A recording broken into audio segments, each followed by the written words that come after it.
Warning: graphic scenes that may be disturbing to some and may trigger those in addiction recovery. Viewer discretion is advised. What are the most popular drugs here right now? The trank, the dope, and the fentanyl. What's up, baby? Just doing them dirty, like bad. Like my mother's from down here. My mother used to do every drug in this book. Glad to say she's clean off of everything.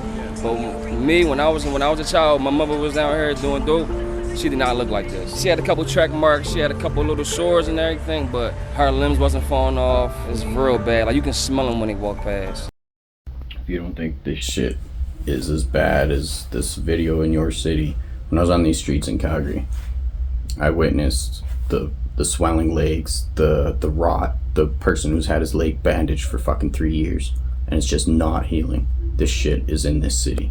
Do you guys believe addiction is a disease? Yes, it is. Some people want to get off drugs, but they're so deep into it, they can't. No matter how hard they try, they've been doing it for so long, it becomes a part of them. What do you think's the solution for someone who's that far in the lifestyle of drug addiction? Well, my honest opinion, I don't think there's no solution. Then they're gonna do it till they die. So this is where we come in. We can connect these dots. We can fill this void. We should. Not only should we, it must be an obligation that we in recovery fill this void. In Alberta, in Canada, these people have the medical attention that they need, willing and ready for them when they get there. This is a typical day in Kensington, a neighborhood in Philadelphia. 400 to 800 people are on the streets here looking for their next high. What's your name? Bud. How long you been out here? Almost 4 years. I think it's crazy, for real. When do you think you first started doing drugs? I tried drugs when I was 18. I used heroin till I was 22. So in that period of time, you can kind of see when the writing's on the wall. You know, it's a spiral downward, and eventually it takes you to somewhere like this. Honestly, if I'm being truthful, I'm probably gonna have to get arrested to stop. But when I do get arrested, it's at that point, you know, I'd like to move forward into sobriety. I've frequently said that many of our story, for those of us who wind up on the streets and get out of it, many of our story starts when we get arrested. Without it is, I don't know, for lots of us, for me anyway, it felt impossible, because I was looking for hope, I was looking for help. I was 103 days clean and I couldn't get off the streets. I cleaned up. First I got arrested. I was in there for 5 days. It was just like a breach kind of deal, and I used it as a detox. So I was like, I'm gonna try and just fucking get clean and get out of this, stay clean and get out of this shit situation. 103 days I couldn't get off the fucking streets. I had to get arrested again, and then within jail get my ass to treatment. That physical separation is the only thing for many of us, and life just gets worse. Our health gets worse. The concrete sucks people to the ground. It's fucking painful. You have no idea the pain that they go through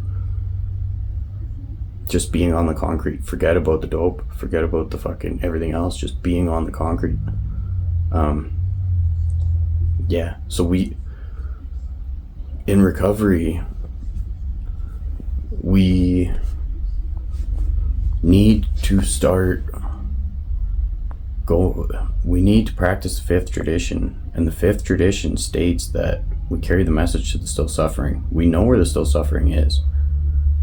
Why in Calgary, a lot of people's story is drug court, is why they're in recovery right now. That's like a majority at the moment. There's very few newcomers that don't have that story. There's very few newcomers who are not in the rooms of, or are not in a treatment center. And a majority of them wind up there because of fucking legal situations. We are not practicing the fifth tradition at all. Fifth tradition states our primary purpose is to carry the message to the alcoholic or addict who still suffers. That is talking to your home group. The traditions, the steps talk to the person. The steps are your personal recovery. They're suggestive only, because we're not going to say you have to do anything anyway. There's no obligation. There's no definitive way of doing it. Everybody's journey is their own. There's no one way to do recovery on a personal, individual level. You move up to the traditions. The traditions are speaking to your home group. That is 12 rules your home group must abide by. They are non-negotiable. There's a very clear line. There's a separation right there for this reason. The steps are your personal recovery. The traditions are the home group's structure. The delusion that we've got blending them together is the cause of the fifth tradition not being the primary purpose. It's not even a purpose. All it is an argument in the rooms. That is, for 10 years I've been going to these rooms and it's just been an argument, and it's been driving me insane. We need to practice fifth tradition. I've been on the streets. I can't stand the contradiction in the rooms, and I've went back out because I just can't be around the complacency, the selfishness, the lack of awareness. And when awareness is brought to the table and anybody is aware, you need to get out of your way, your own way, so we can help the bigger picture. You need to give up that insecure, ego-driven friction that you have with this awareness of the traditions.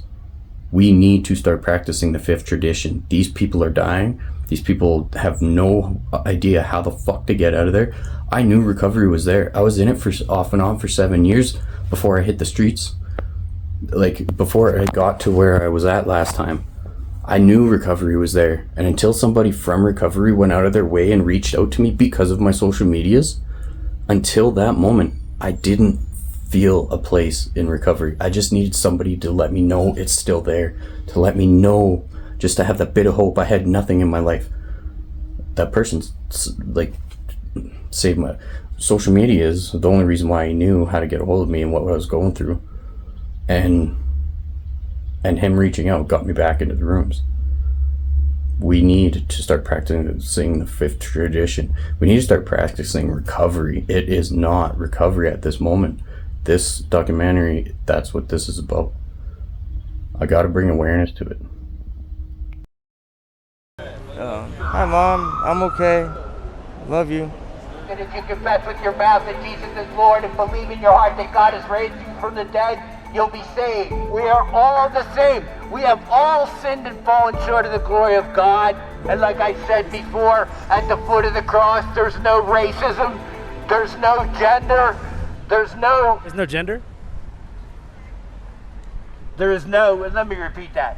There is gender, but there is no difference in salvation with respect to gender. If you're a man, you get saved. If you're a woman, you get saved. I know lots of people from churches and religious organizations that try to do this, evangelistically rescue these addicts off these streets. I know them personally. I've been with them while they were doing it. It doesn't fucking work. You want to know why it doesn't work? It's because the addiction issue is more than a spiritual malady or whatever. Yeah, that's a big part of recovery, but I struggle with it, and I'm there. I'm almost 2 years clean and sober and off of the streets. I've been with these religious people trying to save these people. It's like, now what? Like you're gonna tell me God's here to help me, but like, where do I go from there? And they don't have the resources. They don't have the tools. They don't have. Recovery's more than just those rooms. It's not just the room. It's going outside of ourselves to help people get to positions where they can actually fix their life. It's more than sponsorship and sponsee. This idea needs to be squashed. If you want to argue this idea that it's only about that, the program wouldn't exist if that was that. And to try and manipulate the traditions into the steps is the only thing that backs up that complacent, selfish ideology. Most people actually truly believe that's what it is, through no fault of their own. We need to get out of our own way. We need to stop this behavior. We need to start the behavior. Like this dude with the microphone preaching God, that hardly works in the rooms until it's drilled into people's head and they eventually find their spiritual awakening through the steps and all this. There's a lot of process toward it. But these people want to help. They know where the pain is. Why do we know too, and we know how to connect with these people. We know what they're going through. Why do we not? go and help them. And if you like, most people's idea, and they will try and fight me on this. It's been 10 years that people have been fighting me.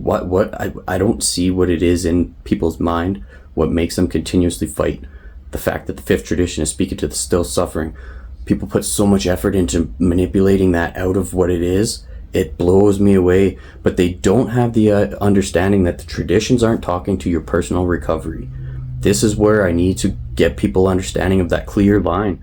The traditions aren't talking to your personal recovery. Your personal recovery is not dependent on following those traditions at all. It's not speaking to that at all. That would just cause tools for people to control people, which people do because they turn it into that. They take the traditions and they say, you have to do this, you have to do that. They're not negotiable. You have to do this, you have to do that, you have to do this, you have to do that. You see how toxic that is? They are not talking to anyone's individual recovery. The steps are suggestive only for that reason. You cannot apply the traditions onto somebody else's recovery. That's not how it works. That's not what they're for. The steps are for the individual. The traditions are for the home group level of the meeting, and the 12 concepts is for the world service to keep everything together, all like collectively. There's 12 steps for the person, 12 traditions for the group, and 12 concepts for world service. None of them talk to any level other than their own. And the steps are non-negotiable. There's no obligation, or the steps are suggestive only. There is no obligation to anything. Otherwise, it wouldn't work. Do you use any of the harm reduction services they offer out here? Yeah, we use the needle exchange. Then with harm reduction, they offer like wound care. What's going on with the wound on your leg, man? So what it is it's a sore that's caused by an abscess. How does that happen? We're not really sure, to be honest. Most of us think it's the tranq that does it. The dangerous street drug component is officially called xylazine, nicknamed tranq, as in tranquilizer. For people who use illicit drugs, it is an X factor, both unseen and possibly fatal. City officials and the feds say tranq is being mixed with opioids. My name is Rosalind Pichardo, founder of Operation Save Our City. I work with families of homicide victims, and I'm a harm reductionist. So what is xylazine? So xylazine is like a tranquilizer, not made for human consumption. It's made for animals. It's used on mice. It's used on it's like a sedative that's made it into the drug supply. I mean, it's been here for 6 years, but we're seeing it a lot more now. A drug commonly used to sedate horses is now being linked to overdose deaths across the country. Tranq was detected in 34% of all overdose deaths in 2021. It's like a vasoconstrictor. It constricts your veins, and it just makes it hard to circulate. And then next thing you know, you got infection, you have amputation, you have rotting skin. They say that like the filler is like really acidic. It's like when you get a cut, it's like almost like the acid tries to get out of your system like through like the weak point or something in your veins, you know? So it's like these wounds, they don't heal, man. I've had this on my leg for like over a year, same size, man. And have you attempted to get any like health care for it? Nothing official, you know, but I do take care of it. Clean gauze, soap and water, Meta honey. There's a lot of conspiracy that's going into what's behind the big picture of this tranq shit, but it is here. 2 years ago, it was in this city. Like I was saying at the beginning of this, I've seen it. It's fucking baffling to see. And people assume it's because they're not taking care of it. You can't get this shit healed. It doesn't. They have to be amputated. This is in our country. It's not just something. It's not just people making bad decisions. It's addiction is so many factors that we cannot comprehend. Like we can't identify any one person's like actual story behind it. There's a lot of variables. Someone who is on the streets using drugs, something bad either happened to him once that was extremely traumatic, or something bad over time, or learned bad behavior, or just an accumulation of horrible shit happening to the same person over time, and now they are stuck and they cannot get out of it. Like I said, I was sober 103 days. I could not get out of it without something physically removing me from the situation. I don't know I don't know what the big picture behind this is to save people per se, but I do know one addict helping another works. I do know that our primary purpose is to help the still suffering. And I do know you cannot refute that these guys are, or these people are fucking suffering.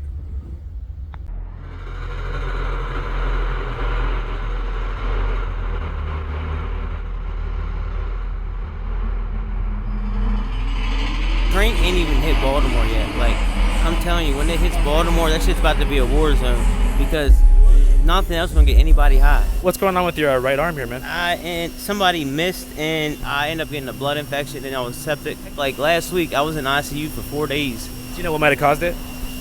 Trank and a coke. What about you, man? Trank is nasty shit.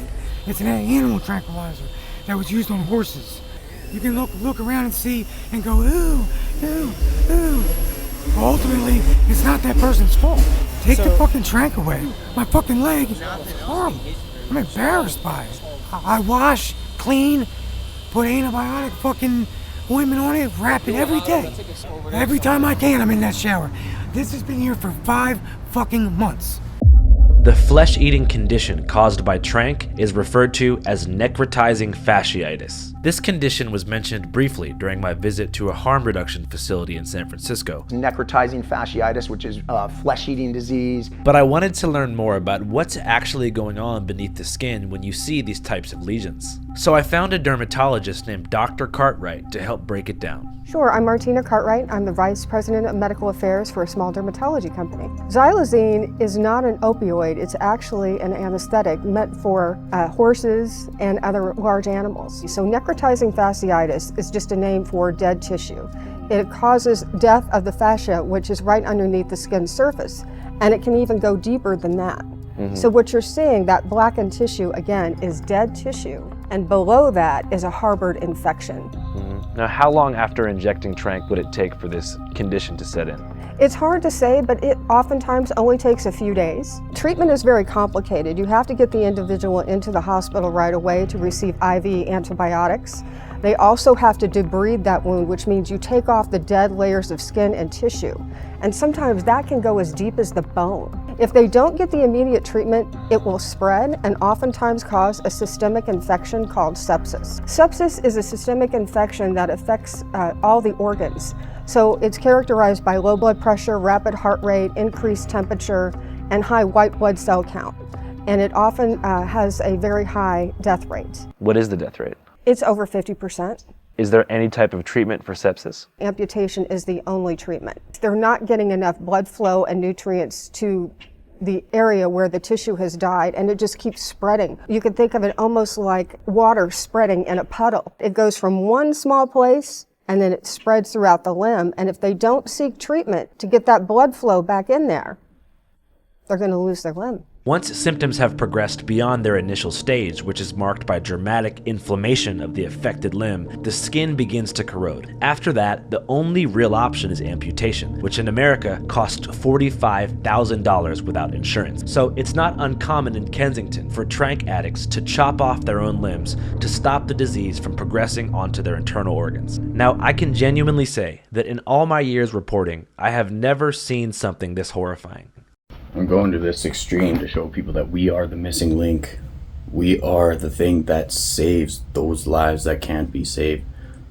If you need to see the fact that these people cannot go back, they can't just put the drink down while they have their, the unmanageable alcoholic life. They can't, there is no reversing this shit. The only thing that is missing, harm reduction fails without recovery to back that up. It's going to hurt a lot of people that you love right now. Anyone in recovery that's hearing this, you need to really understand what the traditions are talking about.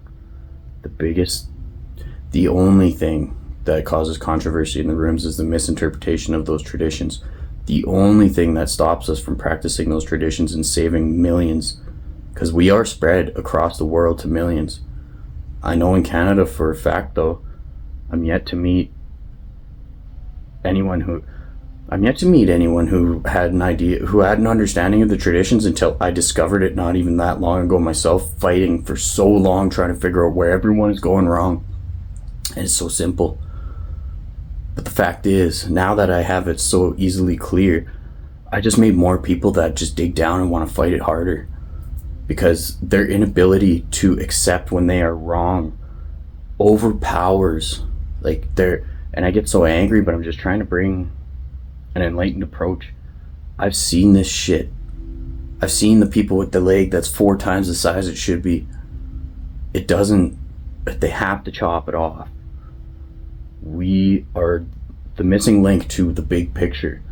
And it's because of people who preach every day of their life about this recovery are so, like, at the grand scale, are so self-involved that rather than admitting they didn't have the first clue on what the traditions were talking about in the first place, like I had to, I never accepted recovery in the structure that it is.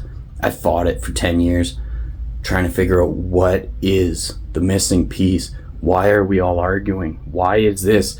Why does every meeting contradict the next? And why does every second sentence out of a lot of people's mouths contradict the one that the 2 sentences ago? I know that it's not going to be easy for people to accept this, but you have to. I thought I had to change the structure of recovery, but I don't. It's just this misinterpreted manipulation that's been going on for so long. Harm reduction would greatly benefit from us. They are doing something that we're the missing piece for it to be beneficial in the immediate. There's a lot of people that are going to be in pain for a long fucking time. 3 generations away, harm reduction will be helpful. Or not helpful, but you'll notice the clear benefits 3 generations away. But recovery could make those benefits right now. Read the traditions and the structure that it's talking to your home group and nothing but, and all this will make sense. If you want to help the cause, like this video for the algorithm. Subscribe and follow my channel for more information on how we can fight this battle. Comment on this post with any questions or ideas, even if you're not in recovery. I am leading this movement on my own, and help from the general public is greatly appreciated.